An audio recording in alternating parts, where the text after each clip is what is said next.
Praise the Lord. Lent days Bible ధ్యానములు 7వ రోజు బైబిల్ ధ్యానం కొరకు ఏర్పరచబడిన వాక్య భాగము విలాప వాక్యములు గ్రంథము 3వ అధ్యాయము 19వ వచనం నుండి 26వ వచనం వరకు. విలాప వాక్యములు 3వ అధ్యాయము 19వ వచన ప్రారంభము. నా శ్రమను, నా దురవస్థను, నేను త్రాగిన మాచిపత్రిని, చేదును జ్ఞాపకము చేసుకొనుము. ఎడతెగక నా ఆత్మ వాటిని జ్ఞాపకము చేసుకొని నాలో కృంగియున్నది. అది నీకింకను జ్ఞాపకమున్నది గదా. నేను దీని జ్ఞాపకము చేసుకొనగా నాకు ఆశ పుట్టుచున్నది.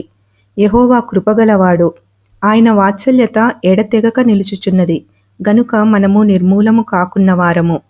అనుదినము నూతనముగా ఆయనకు వాత్సల్యత పుట్టుచున్నది. నీవు ఎంతైనా నమ్మదగిన వాడవు.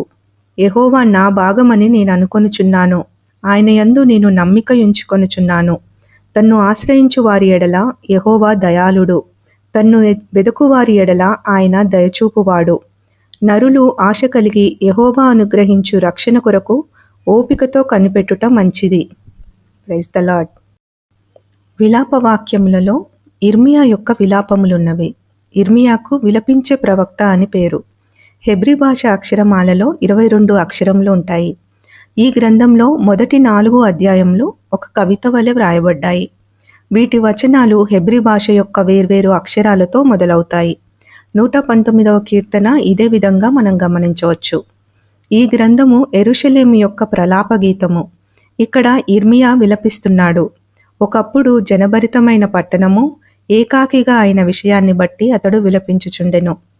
అది విధవరాలి వంటిదై దాని దుఃఖంలో ఏకాకిగా ఉండెను. ఈ గ్రంథంలో మనము ఇర్మియాను తనను తాను తన ప్రజలలో ఒకడిగా చూచుకొని విలపించడం ప్రాముఖ్యంగా గమనిస్తాము. 3వ అధ్యాయము 19వ వచనంలో లోతైన నిరాశ, కృంగుదల, విపరీతమైన బాధను గురించి వివరించబడింది. ఇక్కడ విపరీతమైన బాధ బాణములతో గుచ్చుకోవడము, చేదు, మాచిపత్రి మరియు దుఃఖాన్ని అనుభవించడంతో పోల్చబడింది. కానీ ఈ బాధలన్నిటి నుండి దృష్టి మరల్చుకొని దేవుని అద్వితీయ కృపను గూర్చి, ఆయన వాత్సల్యత గురించి, ఆయన విశ్వాసత, నమ్మకత్వము, దయాగుణం గురించి ప్రవక్త వివరిస్తున్నాడు. మనం క్లిష్ట పరిస్థితుల్లో బాధను ఎదుర్కొంటున్నప్పుడు అట్టి పరిస్థితుల్లో కూడా దేవుడు మనకు తోడుగా ఉండి ఆయన ప్రేమను, దయను, కరుణను మన పట్ల చూపిస్తున్నాడు. ఆయన ఎంతైనా నమ్మదగినవాడు. మనము సవాళ్లను ఎదుర్కొంటున్నప్పుడు మన దృష్టి ఆ సవాళ్లపై కాకుండా దేవుని విశ్వాసతపై, నమ్మకత్వంపై పెట్టాలి. ఎందుకంటే ఆయన దయకు పరిమితి లేదు, అది తగ్గిపోయేది కాదు. దేవునికి మన పట్ల అనుదినము నూతనముగా వాత్సల్యత పుట్టుచున్నది అని వాక్యం సెలవిస్తుంది. హల్లెలూయా. మన నమ్మిక దేవుని యందే ఉంచాలి. ఎందుకంటే ఆయనను ఆశ్రయించు వారి పట్ల, ఆయనను వెదుకు వారి పట్ల ఆయన అత్యంత దయ చూపే దేవుడిగా ఉన్నాడు. ఆయన మన ప్రతి పరిస్థితిని పునరుద్ధరించగలడు. మనము చేయవలసిందల్లా ఆశ కలిగి దేవుడు అనుగ్రహించు రక్షణ కొరకు ఓపికతో కనిపెట్టుకొని ఉండడం. అట్టి కృప ప్రభువు మనందరికీ అనుగ్రహించునుగాక. ఆమెన్. Praise the lord.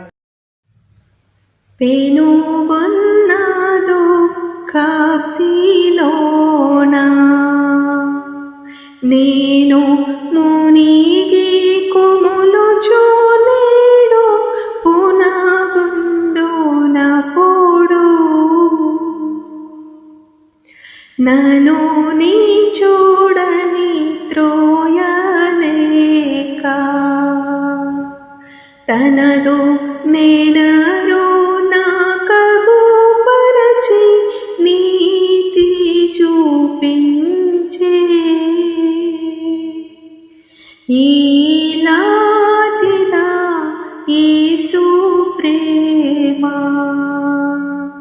నన్ను తూలానాడక తనదు జాలి చూపినదా. ఈలాటిదా యేసు ప్రేమ. హల్లెలూయా.